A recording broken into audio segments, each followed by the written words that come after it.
कर्णा गौरी पुत्र गणेश प्रथम निमंत्रण आपको ब्रह्मा विष्णु प्रारंभी विनती करू गणपती विद्या दया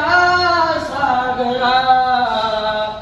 अज्ञानात बहरो निभूती मदिते आराध्य मोरेश्वरा क्लेश दरिद्र दुःख अवघे देशांतरा पाठवी हेलम भागरणायका गजमुखा भक्त्या बहुतोषवी मोरया मोरया मी बाळताने तुझीच सेवा करू काय